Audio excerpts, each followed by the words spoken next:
Just had an epic conversation with Te Kahukura, aka the Māori Millionaire. I was 183 kgs, I was struggling so much in every area of my life, but I was like, maybe I should just start doing this. You know, we always say, never let where you start in life determine where you end up. And this is a prime example, going through suicidal thoughts from 7 years old, right up to only a few years ago, 22 years old now.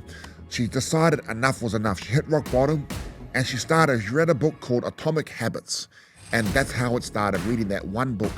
I wanted to heal more than I wanted to choose drugs, choose food. One of my most favourite parts of this conversation was actually hearing her talk about being content. I think a lot of us, you know, in this business world, in this life, we're chasing material things, right? We're chasing the next big thing, the next shiny thing. We're at work grinding away, trying to make money, trying to be rich. But understanding what real wealth is and being content and happy, and it's a big difference. This is the feeling I've craved for my whole entire life, is to feel the way that I feel now. So don't forget to like, comment, share. Te Kahukura, aka the Māori Millionaire. Enjoy. Unfiltered is produced by the team at Fanaticals, and we are part of the Acast network. Before we get started, I just want to say a massive thank you to all the team at Pacific Business Trust. They're supporting over 2,500 Pacific businesses, entrepreneurs, and leaders just like me. So they have all the support that you need there. So for us, it was marketing, setting up a website, emails, all these different things that you don't know until you need to know. And they can be really challenging times. It can seem like you're at the bottom of this mountain and you just don't know where to start. And what they can do is help you to get started, and they walk alongside you the whole way up. So if you're a budding entrepreneur or you want to start a business, or you might already have a business and just need some help, go over, check them out, look up Pacific Business Trust and register. Sign up for help. Never be embarrassed to ask for help. You will not regret it. Trust me, I don't. But for now, enjoy the episode. Te Kahukura, thank you so much for joining me. Thank you so much for having me. I'm really looking forward to our kōrero. How's it going? Yeah, good. I'm excited for our yarns. Been looking up to your mahi for a long time, so yeah. That's awesome to have you. What does your name mean? It's a beautiful name. Yeah, so it's actually shortened. A lot of people think, oh, Te Kahukura is long enough on its own, but it's not even my full name. Most Māori have like sentences for their names, just like me. So my mum named me Te Kahukura Atiaki, and the whole whakaaro behind it is I am my nanny's kahukura. So my whole life I've been told that, you know, my role is to be a kahukura, to be a cloak for my nan and to look after her. So for the past few years, about 5 years, we've been looking after my two nannies, my great-grandmother, my grandmother. So yeah, that's just who I am, and looking after my nannies. So where'd you grow up, sis? Yeah, I grew up in Ahuriri in Napier, a little place called Tamatea. Yeah. So lived there for about 15 years, went to kura there, jumped around a lot of schools, went to about 9 schools actually. 9? Yeah, I was jumping around a lot. Yeah. Growing up, I had a lot of mental health challenges and it was just hard at different schools, getting bullied and just struggling a lot. So I just jumped schools all the time, moved towns, things like that. So, yeah. Man, that's great. Like, it must be really tough. Yeah, I think I'm actually grateful for the challenges I've had in my life, because I wouldn't be who I am without those challenges. I wouldn't be so dedicated, so driven if it weren't for the hard times that crafted me into who I am. Yeah, we said that. We talked to a lot of youth born into struggle. You know, that's one thing I say, like, use this adversity as your superpower. Like, use it as fuel to drive you instead of an excuse to stop you. Yeah. Is that what you've done? Yeah, definitely. Like, I think that the universe kind of sends you these lessons so that you can learn something from it. So when I was struggling with my mental health, it was teaching me, you've got to look for the good things in your life, because I used to just focus on all the negatives. I didn't have this, didn't get that. And it just ruined your life if that's all you think about. So I had to learn the hard way. You've actually got to be grateful. Like, even if you feel like nothing is going your way, you're still better off than like so many people. So one of the biggest things that's helped me on my journey is being grateful, even when you feel like nothing's working, even when you feel like things aren't going your way. How did you learn? Did you learn that like after the fact? Yeah. Or what was it like going through it though? Yeah, going through it, I remember, like, if anyone knows me from high school, like, I'm a completely different person. I go to school, I'd be like, why am I here? I don't know why I have to be here. I hate school, want to go home, you know, or just moaning 24/7. All of the conversations I had was like, you know, I'm so unhappy, I hate this, I was depressed, I was suicidal, just all of the things, all the time. It consumed me. And, you know, I think I was probably about like 7 or 8 when I first became suicidal and I wanted to die. And it was probably about 10 years of thinking like that, behaving like that. I became a drug addict. I was self-harming, so many different things in my life. And honestly, there was this point where everything was so heavy, I actually lost hope completely. And I thought nothing is ever going to get better for me. And it was at rock bottom that, you know, those like trends on TikTok and stuff, and they're like, give it 6 months, give it one last shot. That was the TikTok, like seeing that trend, that's what changed my life, because I was like, okay, like I reckon everything sucks, but I'm going to give it one last shot. And so for 6 months, I was like, I'm going to give it everything. And that's when I read Atomic Habits, and that book literally saved my life, because I was struggling with like literally binge eating multiple times a day, drugs, literally I couldn't even go to sleep without getting up to smoke weed in the night. I would literally vape while I was asleep, like it was crazy. And I read Atomic Habits, and through that book I learned that I didn't have to have this crazy transformation. All I had to do was just one little thing. So at 183 kgs, I literally would walk for 5 minutes a day. I'd walk to the end of my road and back, and I would be puffed out. I would be exhausted. I would have a nap after that, a few cones, a nap. And through that journey, I realised just do a little tiny bit every day. Yeah, we would say, like, you know, to some people, just walk down your hallway. Yep, hard. You know, walk to your letterbox. Yeah. And after a bit, walk to the neighbour's letterbox. Yep. Walk to the power pole down the... Yeah. You know, just start small. Yeah, bit by bit, build that solid foundation, eh? Yeah. So what was going on in life for at 7 to start, having suicidal thoughts? There was, I came from a home that my mum was the best mum in the world, you know. Even through our hard times, I'm so grateful that I got blessed with a mum as good as she is. And through that, there was other people in my life who were abusive. And it was that, I think, that was the biggest thing that impacted me as a young person.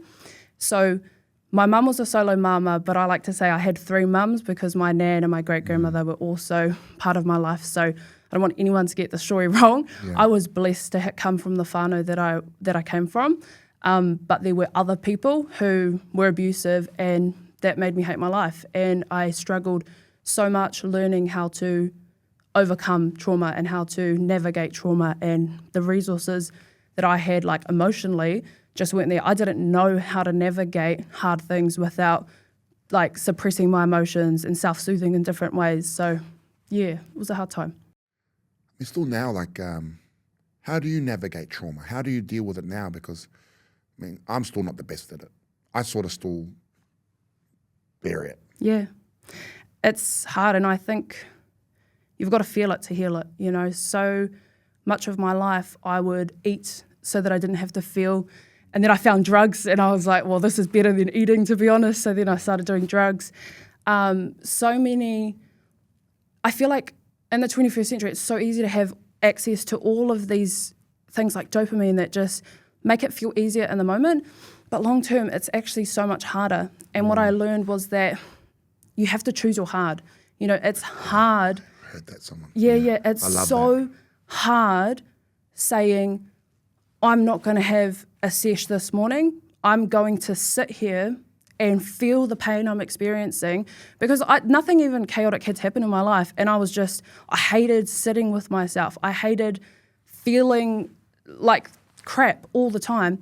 And I realized, you know, so many different places I went to for help, and not all of them worked. You know, I tried probably like 15 counselors and therapists, and I can't say that one of them really helped me, to be honest, but it was finding resources and tools that resonated for me. So, you know, I did CBT, cognitive brain therapy, and I learned some tools and they were helpful. But I think the biggest thing that helped me was deciding that I wanted to heal more than I wanted to choose drugs, choose food, choose all of these other things. I decided I deserve better than getting to the end of my life and being broke, having nothing to show for everything. And I decided to think that those challenges in my life, they came to me for a reason. And, you know, when I was at rock bottom, I told myself, your story, like the things that have happened to you have happened because you're going to be the light for someone else in the same situations.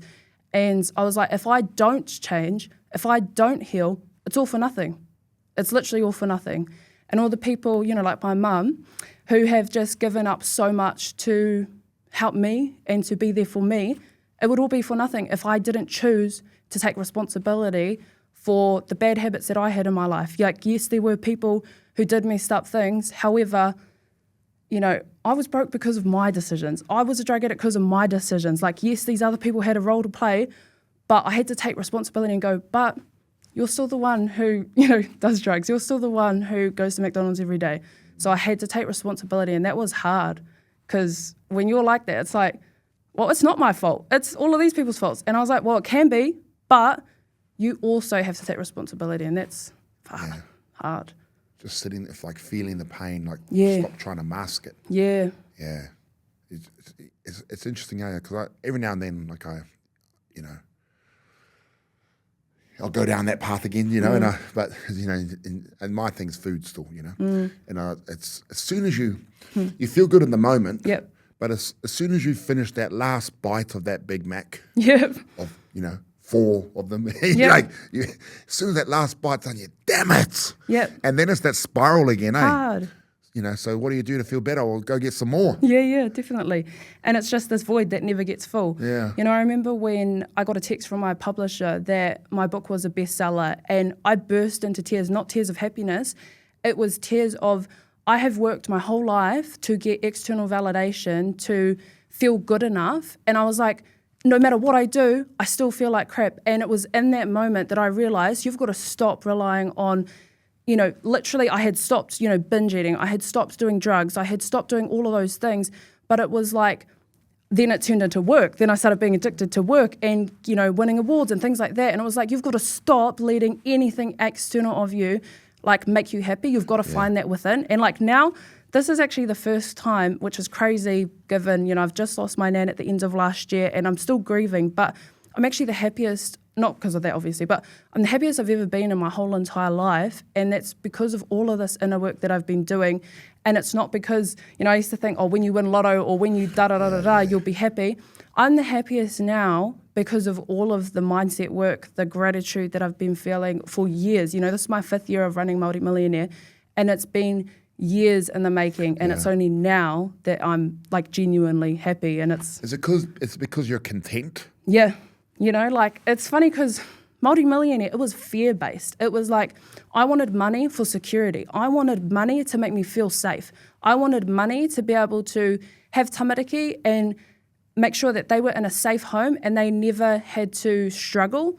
And now it's kind of funny because I'm not driven by that anymore, because I'm like, I'm good. Like, I have everything I need within me, and it's more of like an abundance mindset now where I'm like, I'm so good right now, but everything from here on out is literally just a bonus because I'm just so rock solid in who I am and what I do. And I don't need money to make me feel better anymore. I don't need literally anything. I'm good with them, like, myself. I've got my whānau, my friends, and like, I'm rock solid. It's just a bonus from here. Manu Vatuve was on here. He talked about, you know, being content. He said, you know, now, you know, even if I have only $10, my family's under a, you know, roof over our heads, we've got food in our cupboards, I'm happy. Yeah. You know, I think it's a good feeling to have, This is the feeling I've craved for my whole entire life, is to feel the way that I feel now.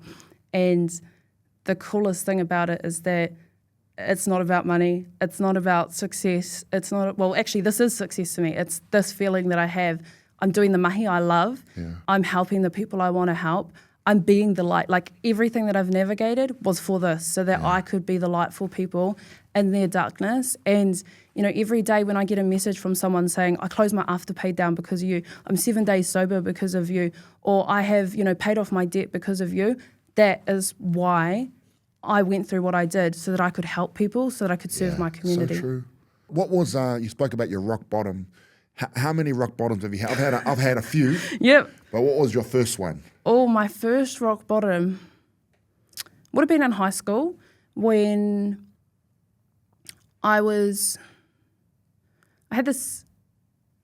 had so many challenges there. There was one point where I was starving myself because I was getting bullied for being fat, and I was like, well, seems like the only way to fix this is to get skinnier, right?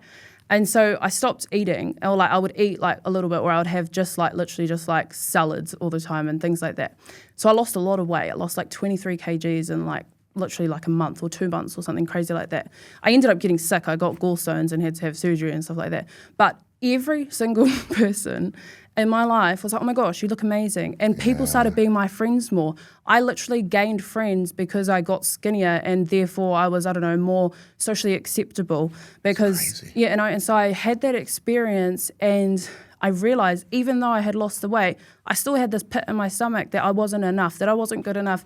Even though these people, were being my friend now or whatever, it didn't last. And then I ended up gaining the weight back anyways. I shot up to 183 kgs. But it was in that moment that I was like, I don't think I'll ever be good enough. I don't think I'll ever be worthy of love, of, my mum's always loved me. My nanny's always loved me. My brother, he's the best. Love my brother. I've had so many people who have loved me, but I never felt like I was enough. And I just felt like no matter what I did, no matter what I achieved, I was like a top student at school. I would like wipe out awards and I would like not get one and I'd be like, not good enough. Like it would be crazy. And I was like, there's no point in even trying anymore because no matter what I do, it's just never going to work. I'm never going to be good enough. And that narrative, it stuck with me for so long. And it's only really like in the last year, I'd say, that I've kind of like worked through that where I actually feel good enough now, like no matter what. Far out. So you were your own worst critic. Yeah, hard, There's that inner critic and it's that voice inside here, eh? Yeah, it's loud, Something that's deafening sometimes. Yeah. So I remember mine, it would just tell me just kill myself. Yeah. Just constant. Hard. All the time. Yeah. How did you silence it? My mum was a big reason for me. Like she has given up so much for my brother and I. She has done, like people judge her because of how she parents or how she parented my brother and I, but that's because they don't see her heart. They don't see how she would do absolutely anything for my brother and I. And like, I know that hands down. And I just couldn't bring myself to doing that to her and leaving her. And so she was a big, like even like there was a point where I cut her off and we didn't even talk for like, I can't even remember how long. But even in that time where I wasn't even talking to her, I'd think about her every day and I'd be like, no, you can't do that to her. Like she doesn't deserve that. Why would they judge her about how she parented you? She was strict. She was a strict mum. Her standards were like higher than the sky. Like, she wanted what was best for my brother and I. And, there were hard times throughout our life, but she would tell us that education was the way out. So I wasn't allowed to say I was bored. Like, you were not allowed to say you were bored in my house because she was like, if you're bored, go read a book. If you're bored, go clean. And so she was just like one of those mums that was so hearty, so staunch, and like failure wasn't an option in my household. So if I, if I got home and I told her I got a merit, why didn't you get an excellence? Like, why not? Yeah. It was, the standards were so high. And, there was a long time where I felt like I couldn't live up to these expectations or what she wanted of us. But over time, I realized she literally just wanted to be a cycle breaker. She wanted us, like, her whole life was for us, for my brother and I. Like, she went to work for us. She did all this mahi for us because, like, her children are her everything. And I realized when I kind of left that she did everything for us. And so I think people don't see her heart because they see how she is and she could get angry and all of these things. But I know her inside and she has a heart of doing good for people, even if sometimes it doesn't get communicated in the way that, most people communicate. She does it because she cares. Yeah. She understands, I think, how hard it is to break these circuits, to break these cycles. She's just trying to push you, push you guys to do it. Yeah. Where to from high school? I mean, you're only 22, right? Yeah. Jeez. I feel like I'm 47. I'm trying to relate. Yeah. But when was it just recent? Because it wasn't that long ago, high school for you. Yeah, yeah. You know, like I can't remember high school. It was 5 years ago. I was at high school. Yeah. I was deputy head girl, Yeah. and I hated school every single day. I was like, I don't want to be here. And one day I drafted this letter to the University of Waikato applying for discretionary entrance. So I took it to my principal. I said, hi, can you please sign this because I want to leave and I want to go to uni. He signed it, and then I walked out and I came home and I said to my mum, I dropped out of high school today. And you know, how did she take that? She was unhappy, okay? And we had a lot of challenges during that period of time. And I ended up going to Waikato, and because I had, spontaneously decided I was going to drop out, like I could have gotten scholarships to go to uni, but because I decided I was going to drop out, I went, and literally, because we were having so many challenges, there was like delays in getting my student allowance. I had no job. I had no car. I literally had nothing. And I was like, I'm just going to wing it and everything's going to be okay. I remember getting this email from the uni people, and they're like, do you want to pay your board weekly or monthly? And I was like, bro, I got nothing. Like we got to do monthly because I got to figure this out. So I put this tono out to my whole whānau, and I was like, hey guys, so yeah, I kind of dropped out of high school. Would you guys mind helping me? Because I actually can't afford to pay my my first rent, and I'm probably going to get kicked out if I don't pay my rent. And so my whole whānau, God bless them, they sent me $50, $200, everyone sent me puta.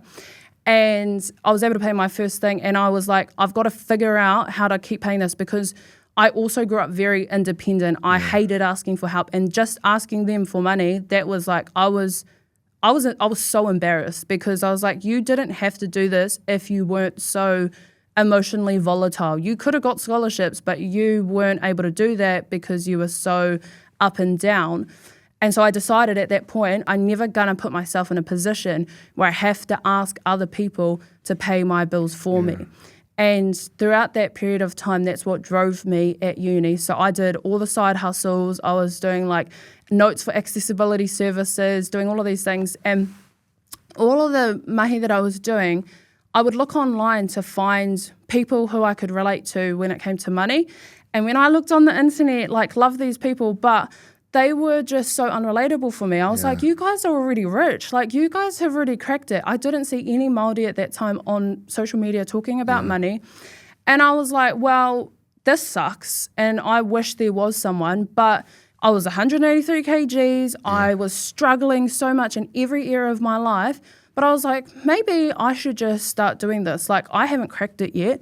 So I just started with posting one time a day, and that was my one rule. So 2021, that year was the year that I went to uni. That was the hardest semester at uni, hated it.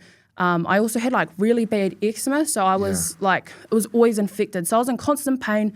I've also got endometriosis or suspected endometriosis, and that was painful. And I was like, let's just try to share something that helps people. Whenever I'm in these holes and this darkness, I go, if I can help someone else, it's going to make me feel better. So I just started sharing online little tips that I had found. I would do these vlogs. I'd be putting on my nicotine patch, I'm quitting vaping today, guys. And they'll be I started vaping again today, guys. And then I started again. It's like you see those memes, Day 1 of 75 hard. Yeah. Day 2, 75. Then it goes next Day 1. Day 1 is 75. That was me. I've tried it 20 times. Your story about, just quitting school. Yeah. And right, it's really, I think that's an entrepreneurial thing, spontaneous. It actually reminded me of a story. I did something similar where I had a job. Yeah. And I quit that job. But I wasn't going to go to uni. I thought, I said, I quit the job, so I'm just going to become a full-time drug dealer.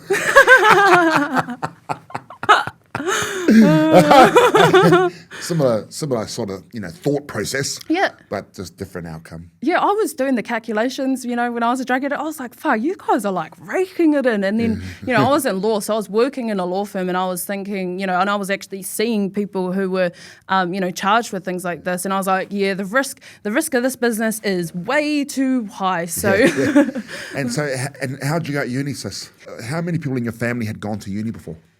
Oh, I actually don't know exactly, but I know my mum was the first in our whānau to go to uni, and there's actually an interesting story there. So my nanny, May, think she was maybe in her 40s or something like that when she finished high school, and she finished high school so that my mum had an educational role model, because my nan was like, well, I want you to finish school. My mum didn't see anyone like finish high school, go to uni. So she went back to school to finish just so my mum could see if she can do it, I can do it. So my mum had gone. Actually, my cousin graduated from uni. And so I think in my whānau, and my brother also, he studied in the UK, he got a scholarship to go overseas. So he, showed me that like you could overcome anything, you can do anything. So it wasn't that like far-fetched to kind of go to uni. That was the expectation in my household. It was like, I'd tell my mum when I was like 15, I was like, Mum, I just saw this article of this boy who worked at Pizza Hut, and he worked here every day, and then he ended up buying a Pizza Hut. Mum, I'm going to quit school and I'm going to work at Pizza Hut. And she's like hell you're working at Pizza Hut?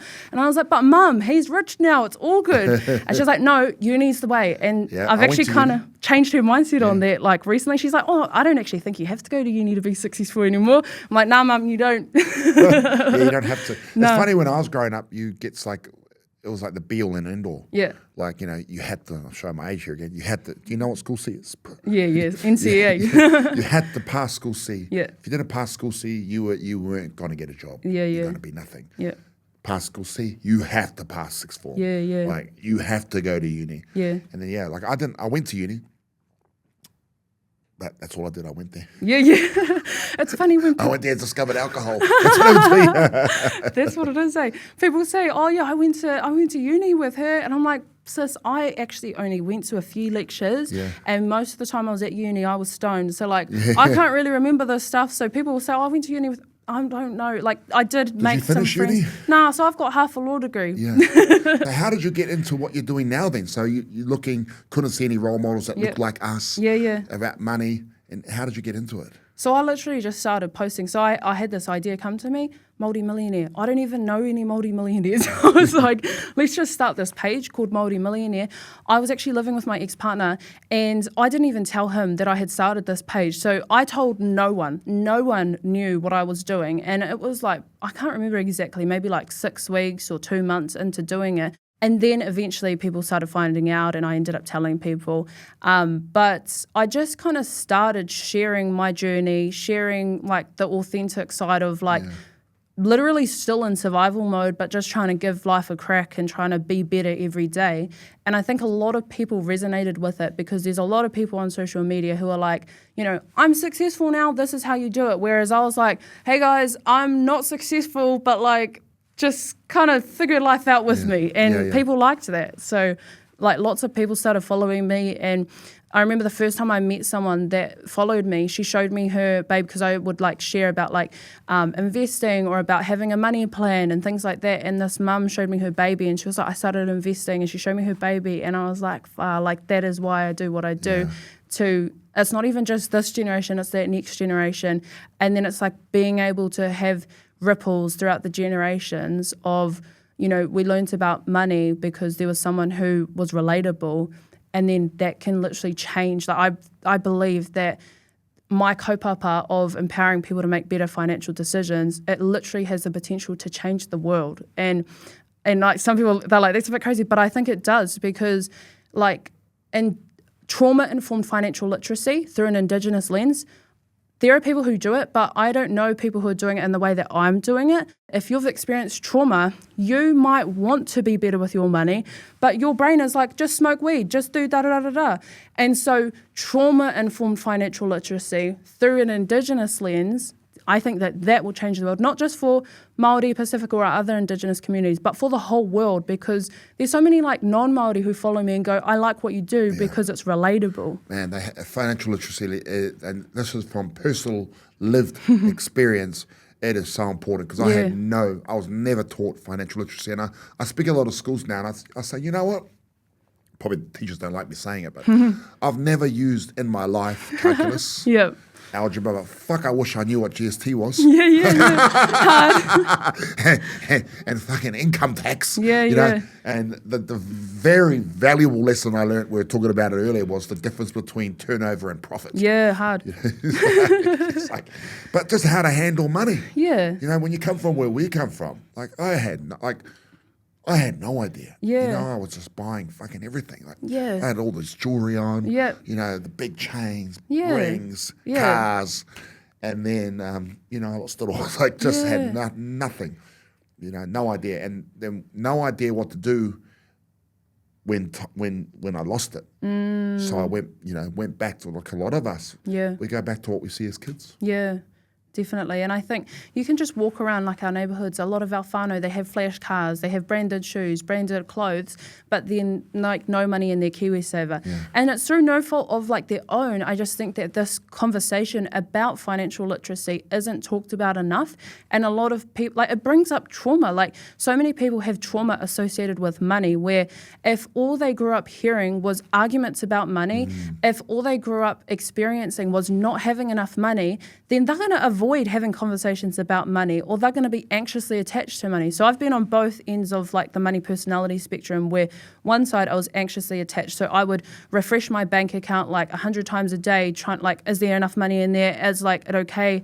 Then there was this other side where I'd avoid money entirely. So I knew that I was spending a lot of money on food and drugs, but I just didn't want to know the numbers. Yeah. And I avoided it for ages and ages and ages. And when I first did my first money audit, I found out I had spent $1,000 on weed in 1 month. And I was gobsmacked. I was like, that is crazy. Like, you can't be saying you're broke, but you're spending $1,000 on weed every month. These money personalities, but people don't have much awareness around this because it's not really talked about, or if they talk about it, the examples just aren't that relatable.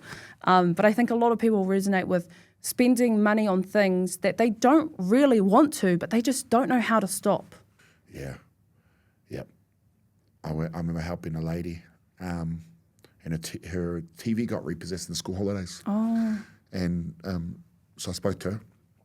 I said, can you help me get my TV out? I said, what size TV? What size TV you got? 80 inches. So what the fuck do you need an 80-inch TV for? Forget about it. I'll just go and buy you because it was school holidays. Kids didn't have a TV. So I went and just bought them one for the warehouse. But it's interesting, we always go for things that we don't really need. Yeah. You know, what's your go-to advice for people starting out around financial literacy? I think that most people have lost hope. Most people have experienced struggle after struggle after struggle, and there's this feeling that like, is it ever even going to be better? Like the only way out is if you win lotto, or the only way out is if something crazy happens. And I used to fantasize like being saved by a savior and someone just coming and fixing my life. And for a long time, that's what I literally thought that was the only way out.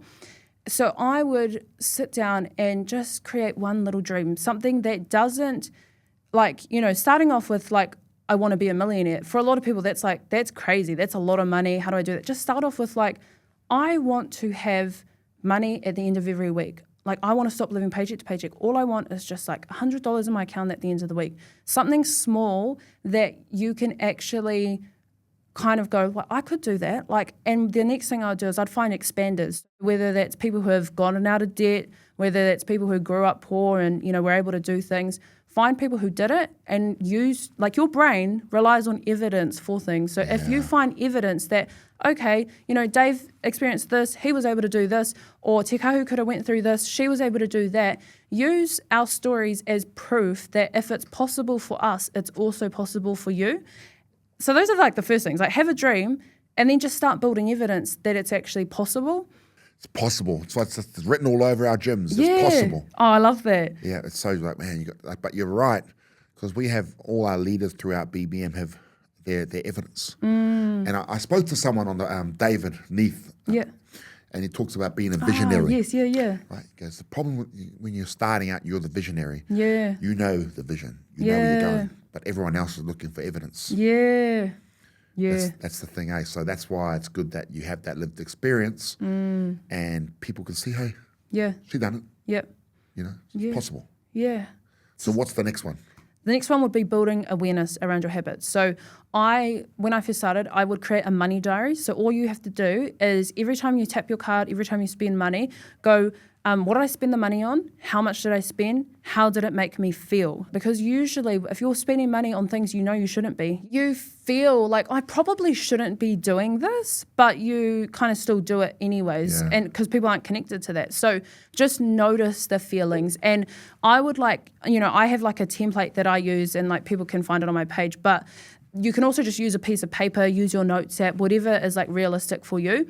Over time, if you start slowing down and building more awareness before you make choices, you start doing better ones. But I would encourage people to not judge themselves, because a lot of people, myself included, think, oh, well, I've learned this stuff, I'm just going to be like so good now. And you put so much pressure on yourself. But literally, it's just like hauora. You don't just like wake up one day and you lose the weight that took you 20 years to gain. Like, it's like a slow process, just like with money. You might have spent 20, 30, 40 years building these habits. It's not going to change overnight. So slowly start building awareness and slowly try to go question yourself. You don't have to like go, don't spend money on this. Go, why is it that every time I have an argument with someone, I end up in the drive-thru? Why is it that every time something stressful happens in my life, I end up at Kmart? And like, don't judge yourself. Just notice. Oh, I noticed that when troubling things happen in my life, I end up spending money. And so when you build more awareness around it without judging yourself, you can go, oh, interesting. I wonder if instead of going to Kmart, I went on a walk. Or I wonder if instead of going to McDonald's, maybe I wrote a journal entry about how I was feeling. I wonder what would change if I started doing those things. So just building a bit of awareness, not judging yourself, and focusing on some little tiny things you might be able to do, but don't hate yourself if you don't get it right. Addressing root causes, so just on your hauora journey, what was your heaviest? 183? Yeah, 183. Addicted? Yeah. Drugs? Yeah. Food? Everything. Tell us about that. So I've had suspected endometriosis, they can't actually diagnose it until you have surgery, which I've been waiting for many years. But anyways, I went to meet with a surgeon and he said, well, you're too obese to have surgery. So the only options are for you to lose weight, which at that point in time felt completely impossible for me because I tried so many times and it hadn't worked. And he said, some women have benefits of getting pregnant and temporarily their pain reduces. And I'm like, I'm literally like 19 and I do not want a child. I'm a mess, bro. Like, I cannot have a kid right now. And so I felt completely helpless. And that was also when I read Atomic Habits and I was like, okay, I had tried so many times. I remember going to a doctor and I said, I want to know how to lose weight. I have no idea how to do it. I've tried everything. And he printed off a calorie counter for me. And I was like, mate, I go to law school. I'm not dumb. Like, I know how weight loss works scientifically. I didn't know how to stop eating. Like, I literally had no idea how to stop eating. I realized that I didn't have to be perfect. I just had to do one little thing. And that started off with that 5-minute walk. It started off, and I would do that and then it would go 10 minutes, 15 minutes. I just focused on one tiny thing at a time. The next thing was, because I would wake up in the night to get stoned, I said to myself, you're only allowed to have one session the night. And then it was, you're not allowed to have a session until after 9 a.m., after 10 a.m., after 11 a.m. That's how I incrementally did it. It took me like a year to stop doing it every single day. And then like same with vaping, I just did one thing at a time. It was like no vape until 9 a.m., 10 a.m. Yeah. Same with food. So I just did one little thing at a time. So I was addicted to like E2s and those Nippies chocolate milks. Wow, they're so good. But I would have those like probably 2 a day of each, or my one of each of them a day. And I said, you're not going to have Nippies this week. You can have an E2, no Nippies. And then it was no E2s. And then it was, okay, now you're going to have, like, I would, like, in one session, I'd have, like, a bag of honey soy chicken, those kettle chips, a Nippies, I'd have an E2, a block of chocolate, like a packet of biscuits, and some ice cream, and probably, like, a Big Mac and some other stuff too. So I would go, okay, you can still have the Big Mac and you can have, like, 4 of those sides and just maybe not the bag of chips today or not the Nippies. And I just did one tiny little thing until eventually, like now, I actually hate eating unhealthy food now. I really don't like it because I know I'm not going to feel good the next day or even afterwards, and I'm going to get tired. I'm like, I don't have time to be tired. I have too much work to do. So, from where I started to where I'm at now, one of the things about transformation photos, I think that they're inspiring, they're empowering, but what people don't see is behind the scenes, every single day, it feels like it's going so slow, minute by minute, telling myself, just because you feel like having junk food doesn't mean you have to. Just because you feel like, having weed doesn't mean you have to. And it's doing that every single day. This is my 5th year of doing this, and people don't see the behind the scenes. Yeah. They just see, oh, cool. They don't see the glowing. The work involved. Yeah. Man, it's like, we have a lot of before and after photos of our members, and that's what's like, wow. Yeah. 150 kilos. Yeah. But it's the life gained. Yeah, hard. Like that's the wow bit for me. Yeah. That people can walk again. Yeah. They can drive a car again because they couldn't fit behind a steering wheel before. Yeah. They can not just live but thrive, eh? Yeah. And that's what you're doing. You're thriving. Yeah, definitely. So everything's going well now? Yeah, my life now, it's so different from what it used to be. Yeah. And every day, before I even get up out of bed in the morning, I sit there with so much gratitude for absolutely everything. Like, thank you for letting me be alive today. Thank you for a new day, because there were times where I didn't actually see myself living until, actually my doctor said when I was 19, I was vaping and I would cough up blood because of all the smokes and stuff that was going down my throat. And she told me that there was this other patient she had who had had a heart attack, and she was like, she's basically got all the same habits as you do, and this could be your future if you don't change. Yeah. I did those, what are they called? The body scanners. Yeah. My metabolic age was 37 or 38 or something when I was 19.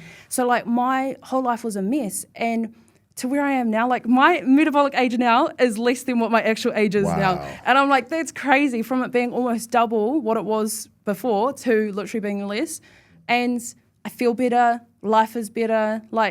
I talk about an addiction to chaos. I used to have an addiction to chaos. I would find chaos, create chaos. Everything was chaotic. Whereas now, life is so peaceful. I love life. I love my mahi. I love my whānau. I love my friends. I love it. It's so peaceful on this side of life. It's so cool. When you started, you started Māori Millionaire online, and you were like, hey, I don't have this yet, but I'm starting out, come along with me. What's it like now? What have you managed to build up? And you're only 22, far out.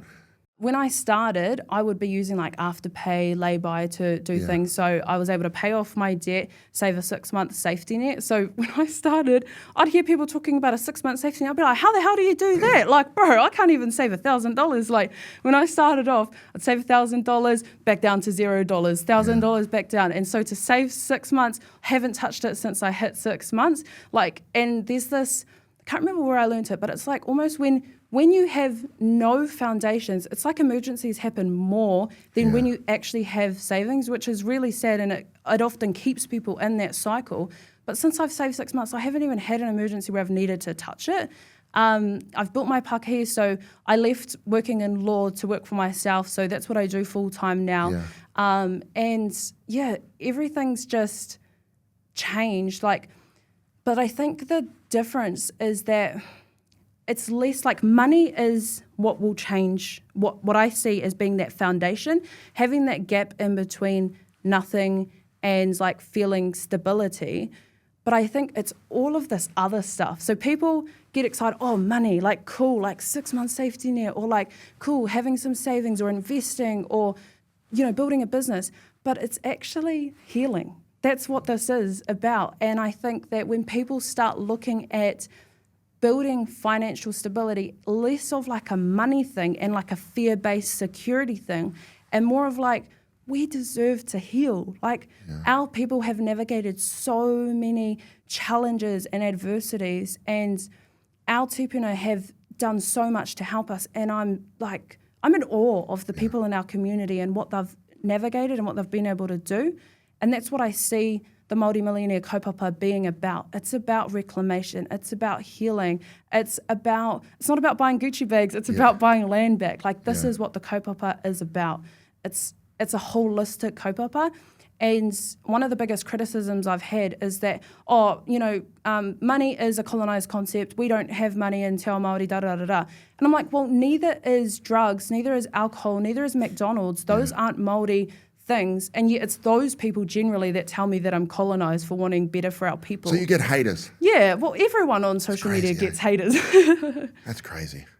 It's really easy to hate when you're not doing anything. Like, I bet you don't have time to be commenting on, oh my gosh, you're a loser for doing, that's the thing. Like, I've never had someone who's doing more than me hate on me. What would the 22-year-old self sitting right here, what would you say to the 7-year-old who was already contemplating suicide? I would tell her to hang on and that everything gets better. And like, it happens in the most perfect way. You think that, struggle. It's like that was creating you. If you didn't go through things you did, you wouldn't be who you are today. So like, as much as it sucks, focus on the positives, focus on the good things that you do have, focus on the little tiny things in your life that are going well, because it's so easy to focus on all the negative things, especially when that can feel overwhelming and you're just a little kid and you don't know. But like, hold on, have faith and believe that things do get better for you. I love that, hold on. Yeah, just hold on, be okay. Yeah. What's on the horizon for you in your business now? I don't think I've ever shared this publicly, but I want to take Māori Millionaire global. Like, I believe that trauma-informed financial literacy through an Indigenous lens will change the world, because I grew up, I actually read Rich Dad Poor Dad when I was 8. I was like, money is the way to change my life. And I read all these books and I was like, these are cool, but like, they're not relatable for people who have experienced trauma or who are Indigenous. And I think that when we give Indigenous communities and communities in general, because it's not like the things that I talk about aren't exclusive for Indigenous communities. There's a lot of non-Māori and a lot of Pākehā who follow me and they're like, I relate to that. I grew up doing exactly the same thing. I think that this is the stuff that is missing in the world. Yeah. There's so many financial creators and I love them and they serve a purpose. However, you can't financial literacy your way out of survival mode. I don't think that's possible. It has to be a holistic approach. That is why I started this, lost weight, I'm not a drug addict anymore. It's all of those things. People are like, oh, that's so cool. It's like, it's not surprising, because if you have experienced trauma, if you are Indigenous, you have to take a holistic approach. And I think that with what I talk about and the tools that I'm working on building, I believe it will change the world. That's awesome. So yeah, that's my ambitious goal. Oh man, it's awesome. Last question I ask everyone who comes on the podcast is, what's your why? Oh, my why is little me and everything that she navigated. It's being the light for her. And now it might not be, to be honest, I've done like talks in schools and stuff. I find it a bit hard to talk to kids, to be honest. I speak to thousands of people, but I'm so nervous speaking to kids. It's scary, eh? They're like, it's just a different The kettle of message fish. is important, but you've got to be, you've got to get the PG version. Yeah, it's pretty hard to do that. And especially with what I talk about, I'm like, how, is this appropriate? And like, I have friends who are mums and I'm like, do you talk to your kids about this? They're like, no, Kahu, that's not appropriate. I'm like, oh, okay. Anyway, so. Can't talk to them about buying weed. So it's not necessarily for the 7-year-olds, because I find that hard, but it's their parents, their older siblings, it's, them in the future. So it's just being able to help everyone who's navigated hard times so that we can break cycles, so that we can move towards a world that is a better place for us all. I think that having more, what I'm talking about, healing, financial literacy, we're going to reduce crime, we're going to increase health, we're going to, the world is literally going to be a better place when we equip people with the tools to make their own lives better. So yeah. So true. So this book, this is mine, right? You're going to sign it? Yes, I will sign it for you. Thank you very much. So where can people get this book? All the major bookstores, so like Paper Plus, Work Calls, the Wari Whare. Lots of people message me and they're like, it's sold out. Just go and, I can't order them on their behalf. Go and tell them that they're sold out so they can order more. That's the line, eh? Anywhere good books are sold, you'll find this. Awesome. Thank you so much for joining me, sis. As I said, you're an inspiration and a shining light of hope, and I wish you all the best for everything you do in the future. Oh, e mihi ana. I'm so grateful for your time today. Thank you for having me on. It's awesome. Arawe. If you made it this far, thank you so much for the support. It really does mean so much to us. Don't forget to like, share, and subscribe, and comment on our videos, and share this out. These stories are so inspiring, and they need to be heard by everyone. Thank you so much, team.